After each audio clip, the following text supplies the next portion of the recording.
After the calm of Myers Chuck, Clarence Strait presents a wild contrast, with seas whipped up by wind gusts reaching 40 knots. We once again revise our plans and make instead for Thorn Bay on Prince of Wales Island. This is a large island, 135 miles long and 65 miles wide, with roads connecting the main towns. We tie up at Thorn Bay Marina.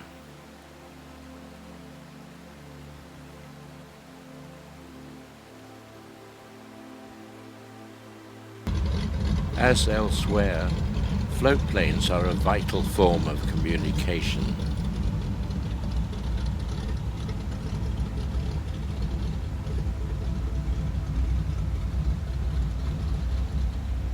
The float plane dock is busy. I am always impressed by the skill of the pilots to bring the planes, single-handed, alongside the dock with no means of propulsion, high windage, and tiny rudders. A third plane heads for a private berth.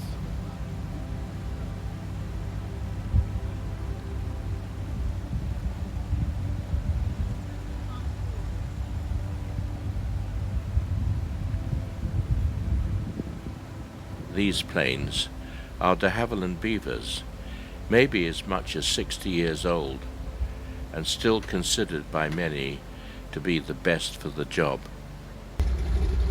They do not stop long and are soon on their way to their next assignment.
We rent a car and take the opportunity to explore the island. The main road to Craig is surfaced, but we first decide to visit Ketchikan. The gravel road passes through dense forest.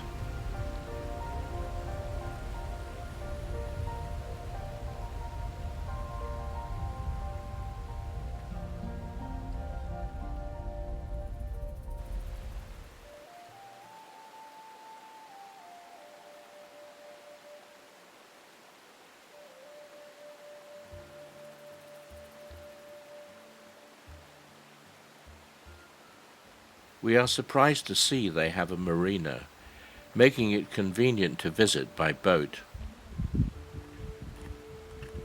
The beach is littered with bleached and much battered logs.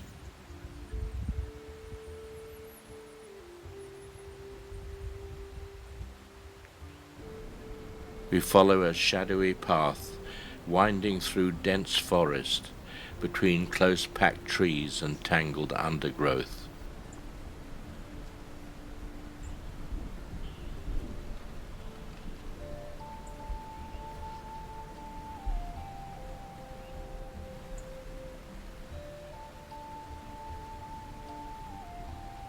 It has obviously been logged in the past. Rotting stumps provide a base for new life.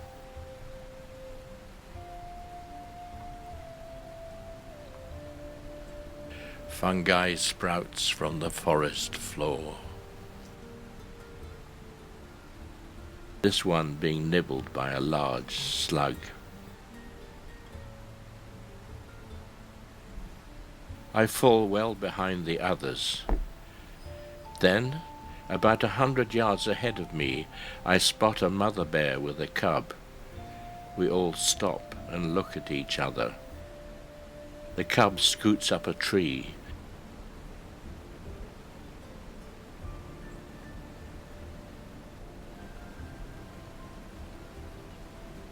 While mother disappears into the undergrowth, but I can see her watching me.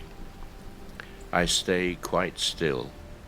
After a few minutes, the cub descends from his tree and they move on. I think they are habituated to people using the path. At the start of the forest path is a museum with an elderly totem lying horizontal and a more recent one overlooking the car park. After visiting a couple of other places, we leave Thorn Bay to make our way south. Our route passes the inlet leading to Ketchikan, so we take our diversion to view the village from the water.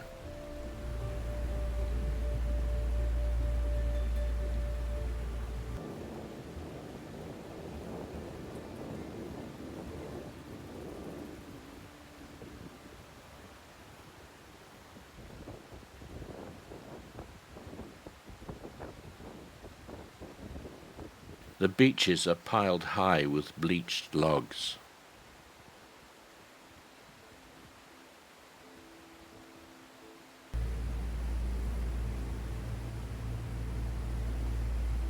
The stormy weather has passed, and magnificent cloudscapes fill the sky.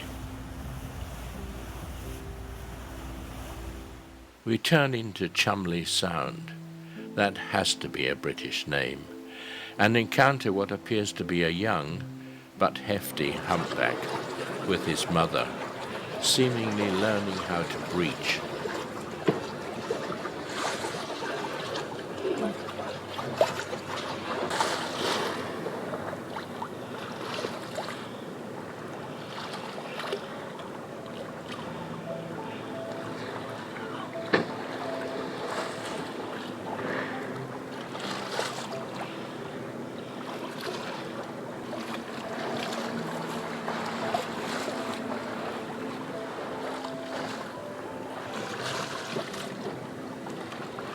He, or she, is only partially successful and is accompanied by much fin slapping.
We anchor at the head of the sound.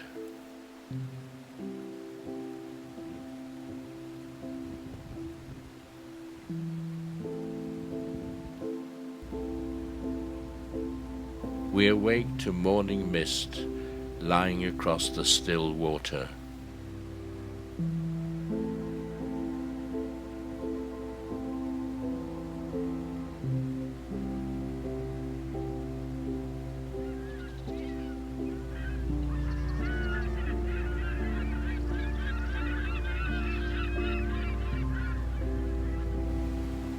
Jellyfish drift by.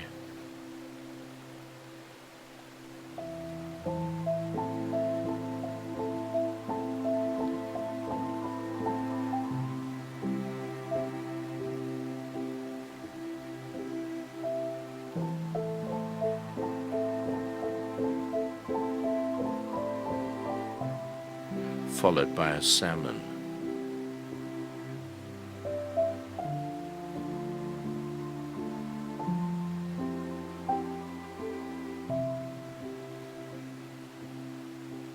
We find ourselves surrounded by a ballet of leaping fish.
We take the tender to reach a stream.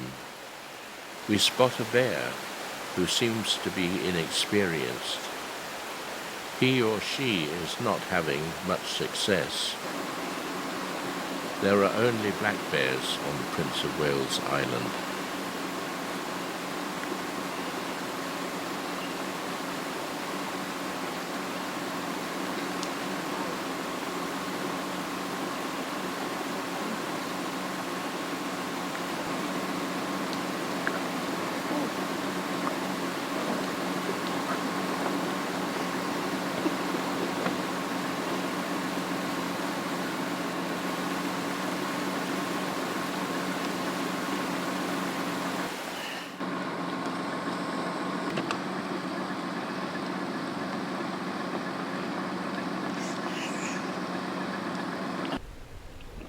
In places, the water boils with fish.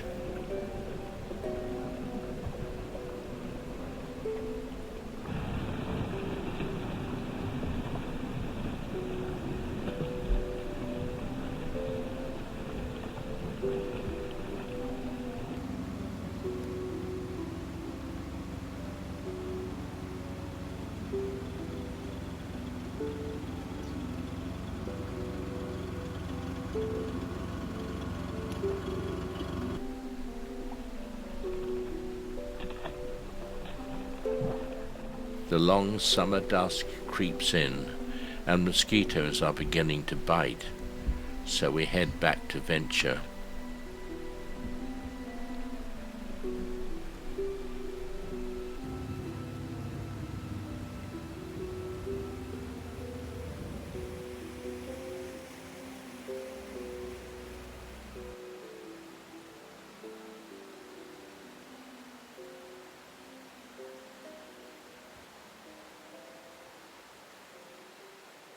The following morning is mirror calm.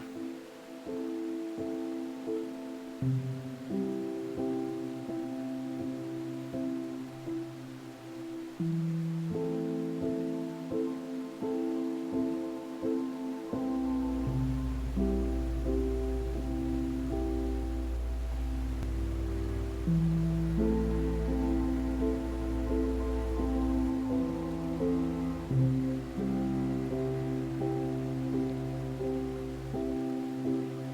continue south and spend the following night in Moara Sound, our last anchorage on the island.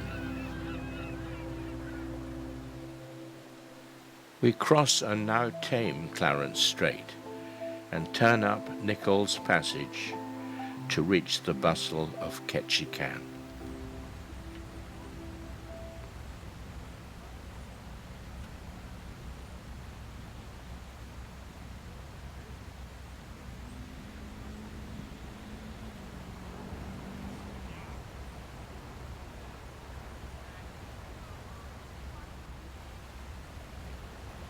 Chris backs venture into a slip vacated by a fishing boat.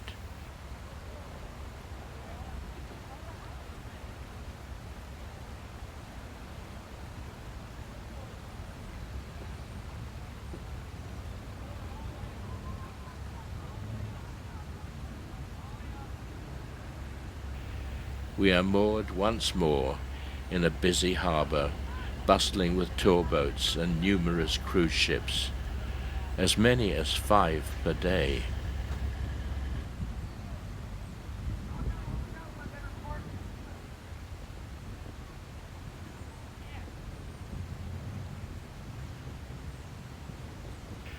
Louisa and myself leave venture here. The airport is located on adjacent Gravina Island.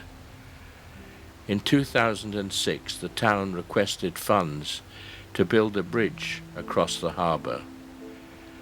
Congress mockingly named it the Bridge to Nowhere, on the basis that only 50 people lived on the island.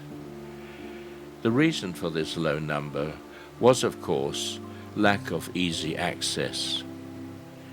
The town needs room for expansion, and the busy airport is already on the island, so everyone wanting to use it must take a boat. You can either lug your luggage from the jetty up to the terminal, or take a vehicle, which means paying the ferry fee there and back.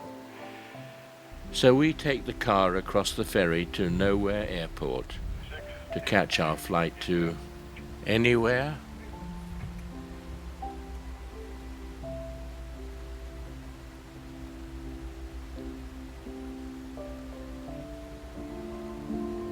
We close this final video for the 2023 season with a view of the nearby snow-capped mountains, stretching far beyond the far horizon, a sight which boaters, or anyone given Ketchikan's wet climate, seldom gets to see.